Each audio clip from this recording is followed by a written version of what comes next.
नमस्कार, मैं हूं निरंजन कुमार। DWN न्यूज में आप सभी का स्वागत है। आज एक बार फिर से हम बात करेंगे दिल्ली में होने वाले आगामी विधानसभा चुनाव को लेकर के, क्योंकि तमाम जो राजनीतिक दल है, खास करके आम आदमी पार्टी, बीजेपी और कांग्रेस, ये तीन जो बड़ी पार्टियां हैं जो दिल्ली में मजबूती के साथ चुनाव लड़ती है, वो जमीनी स्तर पर लगातार कैंपेन कर रही है, पब्लिक से मुलाकात कर रही है, संवाद कर रही है, पदयात्राएं कर रही है।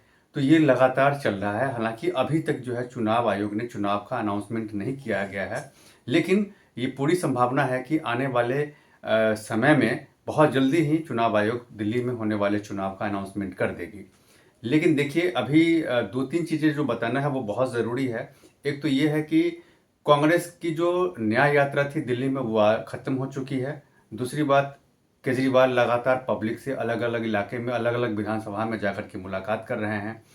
और बीजेपी आगामी 8 दिसंबर से अपनी पदयात्रा शुरू करने वाली थी, लेकिन किसी कारणवश जो है उनकी पदयात्रा रुक गई है। तो क्यों रुकी है ये बात करना ज़रूरी है। लेकिन इस बीच जो है बीजेपी ने अपना चुनावी कार्यालय का जो है उद्घाटन किया था, और इस उद्घाटन समारोह में बीजेपी ने अपना चुनावी कैंपेन लॉन्च किया है। अब नहीं सहेंगे, बदल कर रहेंगे। ये चुनावी कैंपेन ऐसा था जिसको लेकर के चर्चाएं शुरू हुई, और उसके बाद इस पर जो है अरविंद केजरीवाल, जो आम आदमी पार्टी के मुखिया हैं और दिल्ली के पूर्व मुख्यमंत्री हैं, उन्होंने इस पर एक कटाक्ष किया है।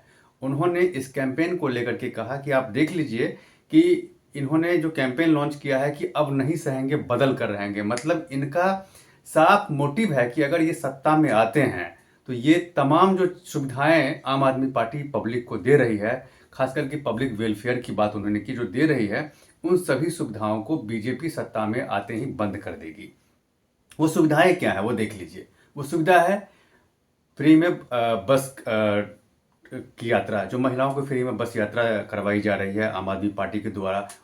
उसके साथ साथ जो पानी मिल रही है मुफ्त में, उसके बाद बिजली पर जो सब्सिडी है वो, इसके साथ साथ मोहल्ला क्लिनिक, ये तमाम जो काम है जो आम आदमी पार्टी कर रही है। फिर उन्होंने स्कूल के बारे में भी कहा कि स्कूल के डेवलपमेंट के को लेकर के जो आम आदमी पार्टी काम कर रही है, इन सारी सुविधाओं को बीजेपी सत्ता में आने के साथ ही बंद कर देगी, क्योंकि उनका नारा ही यही है, उनका स्लोगन ही यही है कि अब नहीं सहेंगे, बदल कर रहेंगे। इस पर जो दिल्ली बीजेपी की जो प्रेसिडेंट है वीरेंद्र सचदेवा, उन्होंने पलटवार करते हुए कहा कि ऐसी कोई योजना बंद नहीं होगी, लेकिन आपकी दुकान जरूर बंद करेंगे हम।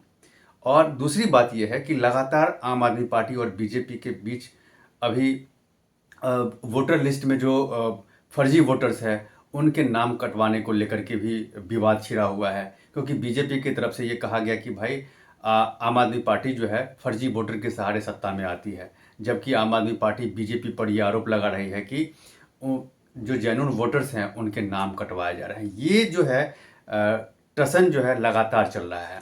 अब इस बीच एक बात कांग्रेस की तरफ से भी आ गई, क्योंकि कांग्रेस की जो न्याय यात्रा थी वो नवंबर में शुरू हुई थी, और दिसंबर में, आज 7 दिसंबर है और यात्रा खत्म हो चुकी है। पूरी दिल्ली की 70 विधानसभा में कांग्रेस जो है अपनी यात्रा निकाल करके और पब्लिक से मुलाकात करके वो आज समाप्त कर दी है। और 8 तारीख को, यानी कि 8 दिसंबर से बीजेपी की यात्रा शुरू होने वाली थी, जो सभी सांसदों के नेतृत्व में अलग अलग विधानसभा में होने वाली थी, लेकिन सडनली ये यात्रा बंद हो गई है। इसको लेकर के कांग्रेस के जो प्रेसिडेंट हैं देवेंद्र यादव, उन्होंने बीजेपी पर कटाक्ष करते हुए कहा कि कांग्रेस लगातार 1 महीने से पब्लिक के बीच में थी, और बीजेपी को ये समझ में आ गया है और आम आदमी पार्टी को ये समझ में आ गया है कि इस बार किसी की दाल नहीं गलने वाली है और कांग्रेस सत्ता में आने वाली है। इसी वजह से बीजेपी ने अपनी परिवर्तन यात्रा को रोक दी है, और आम आदमी पार्टी के मुखिया को लगातार जो है उनका विरोध हो रहा है। इस पर वीरेंद्र सचदेवा, जो दिल्ली बीजेपी की प्रेसिडेंट है, उन्होंने पलटवार किया। उन्होंने ये कहा, पहले तो उन्होंने साफ शब्दों में उन्होंने ये समझाने की कोशिश की कि उनकी जो यात्रा थी 8 दिसंबर से वो क्यों बंद हुई। बंद इसलिए हुई, वीरेंद्र सचदेवा का ये कहना था कि बंद इसलिए हुई क्योंकि ये सांसदों के नेतृत्व में इस यात्रा को निकालना था। लेकिन अभी जो है संसद का सत्र चल रहा है, और ये सत्र जो है 20 दिसंबर तक चल रहा है, और बहुत सारे ऐसे बिल हैं जो संसद के में पास होना है, और वहाँ पर सांसदों की मौजूदगी ज़रूरी है, क्योंकि वहाँ पर वोटिंग के जरिए ही कोई भी बिल पास होता है।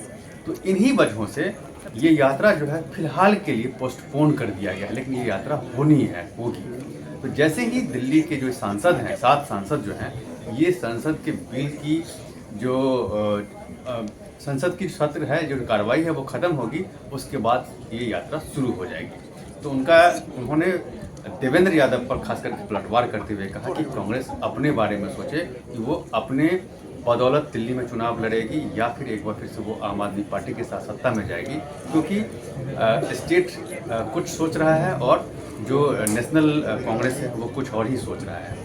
तो ये वार पलटवार जो है चुनाव, जो कि जैसे धीरे धीरे नज़दीक आएगा तो वार पलटवार जो है तीनों ही पार्टी एक दूसरे पर करेगी। तो यहाँ पर यही देखना है कि आने वाले समय में जब चुनावी कैंपेन धीरे धीरे और बढ़ेगा तो वार पलटवार कौन किस पर ज़्यादा करता है वो देखना होगा। और दूसरी बात यह है, लगातार आम आदमी पार्टी में बीजेपी और कांग्रेस से जो पुराने लीडर्स हैं, जो पुराने विधायक हैं, वो लगातार छोड़ करके आम आदमी पार्टी को ज्वाइन कर रहे हैं। और ये मसला है टिकट का, कि सभी चाहते हैं कि एक बार फिर से उनको टिकट मिले। यहाँ पर ये सवाल आम आदमी पार्टी के लिए भी है कि क्या उसके कार्यकर्ताओं पर अरविंद केजरीवाल को खुद भरोसा नहीं है कि बाहरी पार्टी से आए लोगों को वो टिकट दे रही है, जिसके खिलाफ वो अपनी पार्टी का गठन किए, जिसके खिलाफ वो लगातार चुनावी मैदान में रहे, जिसको वो हमेशा कोसते रहे। क्या उनके साथ अरविंद केजरीवाल जाएंगे? क्या उन्हें अपनी पार्टी में लेकर के उनको टिकट देंगे?